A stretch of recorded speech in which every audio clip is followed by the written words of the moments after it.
to you. Happy New Year to you too. What up, everybody? I have to start doing these more often. A lot of people say, man, why you don't come on, do either live or do some comedy, do some theoretics, philosophical views and all that. So I'm on for the New Year's. So Happy New Year to everybody, whatever New Year is to someone, because depending on the calendar, somebody say New Year started November 3rd. Or somebody else going to tell you it's February 26th. Whatever. So what's up? Well, you asked me what lessons I've learned that I could have taken from 2020. I think nothing. Everything everything's just rehashed. They're just rehashed moments. Everything's just a rehashed moment. Nothing. I learned too much. Nothing I gained from 2020 information-wise. What I did gain is more clarity on my vices, on my shortcomings. Notice I said clarity. I already know these things, but I got more clear on it. And my vices and what I need to work on. And I like to wake up and look in the mirror and say, what can I fix about me? And I learned the more you do that, the less you try to figure out somebody else's shit. You know, and things I need to work on. That will be my focal point, fixated on fixing me. Not fixing nobody else. I ain't interested in fixing nobody else. I'm not interested in fixing no one else. You know, helping, yeah, but fixing, oh please, no. So, do you think a lot of people make that a priority? No, a lot of people do not make that a priority. I don't know what it is with the ego. It's you know, it's like if you're religious, you want to go to heaven, but you know you got to die to get there. And you always don't want to die first. You last. You know, shit like that, you want to be last though. But everything else you want to be first. So I don't want to work on me. I want to talk about you first. It's easy to point the finger at you because I saw what you were doing. It's easier to point at me. I love acknowledging that I'm wrong when I'm wrong. And I notice a lot of people don't like doing that. It's an egotistical thing. I love saying, you know what, I'm wrong and try to fix it. Not reverse psychology, I'm wrong. When I'm just saying it to prove a point. No, I'm wrong. If you're wrong, that's how you become right. If you right, y'all know people don't think shit wrong with them. I know several on Facebook. I won't even mention their fucking name. I can look at their posts and the arrogant attitudes they got. They don't think shit wrong with them. So people like that, I tend to ignore them. You know, ain't nothing wrong with you, but you still here on the planet. There's nothing wrong with you, but every day you work to get something. That just makes no sense. So why is self-improvement important to you? Self-improvement is important to me because that's the only way I can help somebody else. If I improve me, because I'm like a model for somebody else, and that somebody else first has to be outside of myself, my children, my 3 children. So then they get the chance to see it. Like, look, damn, Pops was fucked up. Now he's fixing himself. So now I know how to do it. Okay, cool. That's the blueprint. Okay. Do you mind right now? I feel like this is Vlad TV. Right? Right. 1 second, y'all. Okay, like, dude, yeah, so, like, didn't you, like, start off, like, in the gang or something, and you, like, got caught up with some drugs? Oh, where this nigga at? Yeah, I started out gang banging. No, well, yeah. Vlad is ridiculous. So yeah, capitalizes off everything. Well, remember, Vlad the Impaler is Dracula, blood-sucking. See that? He's a vampire. Yeah. And there's nothing wrong with that. And another thing, people that's listening, stop being afraid. The censorship, don't worry about that shit. Most people are protected based off their auras. Learn what your auras is. I know a lot of people have fucked up auras, and they really think they got their shit straight. No. Majority of the conscious community, they're fucked up. They're retarded. I see some of y'all, being a comedian is funny, and I can just imitate most of you people. I was talking to a partner of mine, teach his own. You're a vegan, fine. I can find something wrong with everything, and I can find something right with everything. The question ain't about that. The question is, what does it do for you? You know. So. Yeah. Let's talk about the ego. Ego. Well, beautiful thing about the ego. I'll show you something. Animals, do they have an ego? The arrogant part about that is you would try to scientists will answer it, but you're not that type of animal. We're considered mammals and humans. We're not considered, like we're not a cat. But if you ask a scientist or some kind of zoologist, he will tell you that the cat does have an ego. But wouldn't you have to be a cat in order to determine that? How arrogant we are. You see what I'm saying? So the ego is like some kind of way it's been glued into the DNA fibers where it can convince you that it's you that's making the decision. You know, like if I step on your foot and you mad prior to me stepping on your foot, and this nigga stepped on my foot. Get him. The getting, that's the ego. That's not you.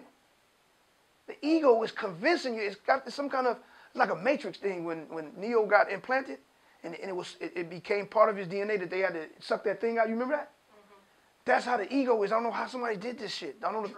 Yeah, it's like a tracker, you know what I mean? Where if you take it out, it'll destroy you some kind of way. So we got to be precision. Whoever is able to, or capable of doing it. I don't know who. But anyway, it convinces you that it's you. When you go, motherfucker, you should get him. The you should get him is the ego. You really think that's you. That's not you. Take a deep breath and breathe 9 times. I guarantee you realize that wasn't even, it really ain't that bad. I don't even like these motherfucking shoes. I don't know why I'm tripping off this nigga. See? But mentioning that, I notice how, you know, I sit here, I might get pissy drunk and say, man, I got to work on my alcoholism. Then I see my cat. I see the cat is not, our cat is not, yeah, you see, it's not subjected to that type of vice. But yet you call yourself a human and you're above all of the livestock on the planet Earth. But yet you find addictions like alcoholism, smoking, sex, drinking, lying on people, stealing. These are vices that you develop over the years, but yet you claim you're superior than the animal. You know? And when they use the term like savage and the beast should be descriptions of failed human behavior. It should never be something you use to describe an animal. Because the animal is one of the most delicate creatures that actually fulfills its nature. Humans, they go off the path of their nature. You know, it's like this. Like, love is like that. Love is so, I hate when they say it's undefinable. It can be undefinable if you're not within love or you don't allow love to within you. Then you correct. You can't define that shit. Animals, they exhibit divine love more than we do. I'll give you a good example. Lions. If you ever get a chance to watch National Geographic, watch the lions. You'll see that a lioness, will fight tooth and nail, and she will fight tooth and nail for her cub. She'll lose her life defending her cub. Then on the other hand, if it's a male,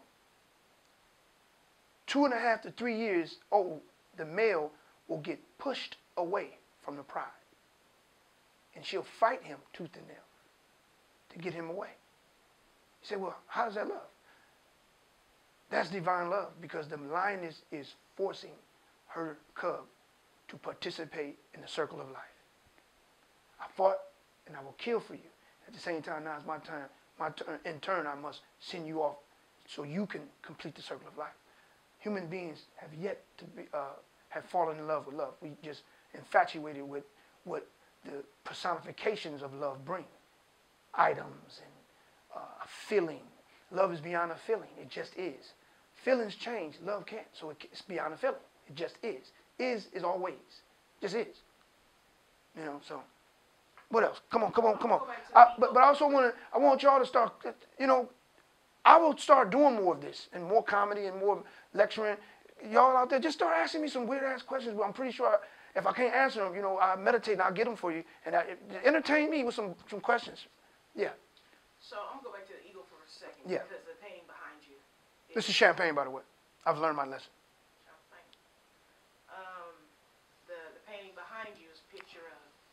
And by the way, this is Mia Watson, my wife. She painted this. If you want her to paint some things for you guys, make sure you drop a little, you know, little instant message or whatever. YouTube. So, you know, Kanye West, he's one of the entertainers known. He's very entertaining. Right? He's known for his ego, though. Mm-hmm. What do you think about, what lesson do you think he needs to learn, or what would you say? Well, I don't like to individually pick at people. I don't know, dude. You know, we know about what could possibly be going on with him, whatever. conglomerate that he's participating with as far as his allegiance to whatever that might be. Well, that's what that painting is all about. Yeah. Someone like him, I ain't gonna do him like that. I don't know. If I knew him, I would say something. I don't know. Okay. Well, I think love is one of the most important topics, but They can't. It's underrated. Like I said, love is somewhere sitting on the street, sitting on the curb. Like, I be doing all this shit for y'all, and then when y'all don't want to stay together, you blame this shit on me. God. Love is like, where the love? Don't nobody love me. I put you motherfuckers together. I bring you beautiful kids. Some I skipped, but still, why y'all blame me? You know, the old saying back in the day when a woman stays with a man, say shit like, well, love did it. Why you stayed with him? He just kept whooping your ass. When you in love, girl, that's bullshit. Love, I'm gonna share something with you guys too. When you allow divine love to overtake you, you will learn the difference between attachments and divine love.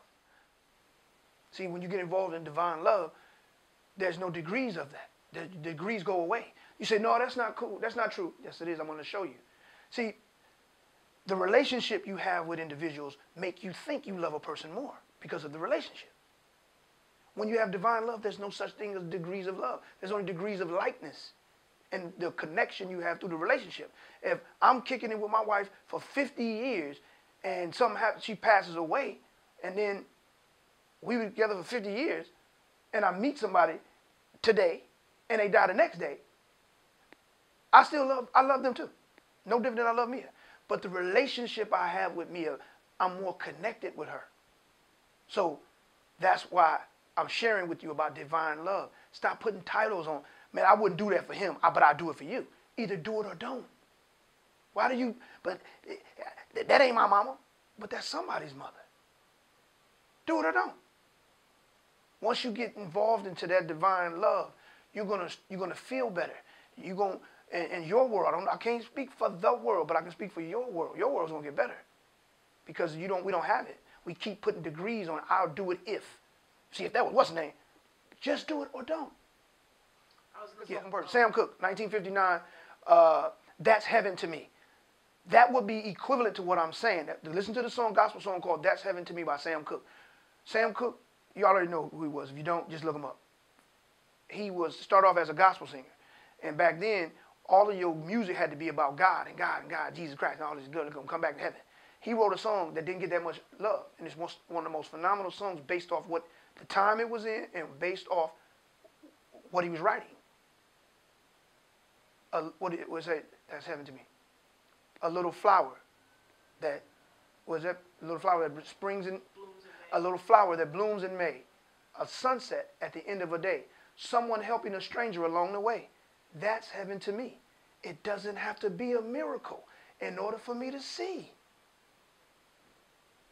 That's equivalent to what I'm saying. How he wrote the lyrics of those songs compared to what it was for, and knowing when you were a Christian back in the day singing gospel, everything got to be Jesus. He just told you that's heaven to me. That's divine love. You can do it.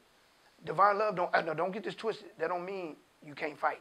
That don't mean you can't, hey man, dude, get the fuck away from me. I'm going to crack you. Because that's divine love too. Because that's making sure he won't do that shit no more to somebody else. You're spreading the love. Okay, what? So, I was listening to this song, I think it was by Tiana Taylor. Who is that? She's I don't know. I apologize, sweetheart. If you ever catch me saying that to you, about you, I don't know you. I just don't. Anyway, you sing her. But there was a line in the song that said, love is the new currency. Something to that effect. Yeah, we're going to get into that too. I was just sharing that with people about Anubis, Inky, what other name, Grim Reaper, about, man, I don't know if we want to get that far into that, about in the spirit realm, the metaphysical realm, you got a lot of people who can't make it there because they don't have a lot of spiritual currency. They got a lot of physical currency. I have a lot of people in my family, everything is about money, everything. And I hope they're listening. I got people that will keep the relationship cool based off how much money you got. And you got people like that in your family too. But eventually, there's not going to be any money. That's not my opinion. That's not my fault. I am a sightseer, but that ain't me seeing it. You see it yourself. It's not going to be any more money. What you going to do then? Okay, what now? So just, give us some parting words of wisdom as we wrap. You want me to leave? Kind of, what's that? We ain't got all day. Man, you got 2021. there's people that want to know some more shit. But y'all make sure y'all answer some questions. What's up? You said 2 minutes? Yeah. Shit, I don't know. What you gonna leave us with? I can't leave you because we got to keep doing this. We got to keep doing this, man. Well, they said, did you hear about Lou Gossett Jr.? No. He said that he showed signs of symptoms. Actor Lou Gossett Jr. He showed signs of symptoms of COVID-19. And he jumped up and said, I don't trust it. And they said he was just scared he's going to find out he got COVID. No. He was scared because he thought y'all was trying to cut his foot off. That's some shit Paul Mooney would say. No. The nigga was scared because he thought you... Come on, Roots, you get the joke? Oh, yeah. I know it's from some movie. You niggas is weak. I love y'all. Please, we will put this up. Talk to me. Say whatever. You're going to clown me. I don't give one shit. I talk shit anyway, so we all do it. Send me some questions. Let's talk about just some spirit realm, people crossing over. A lot of people have been crossing over, coming to me, and I'm so embarrassed to know that they're using me to help them move on. That's like, to somebody else, they think that's a beautiful thing, but it's a lot of pressure. And the ego, I have a very small ego. We all have it, but I use it to defend myself. But in this case, I'm a little embarrassed that I have a job like that. It's like, oh. So, it's very humbling. So, find stuff to ask me. Let's talk, please.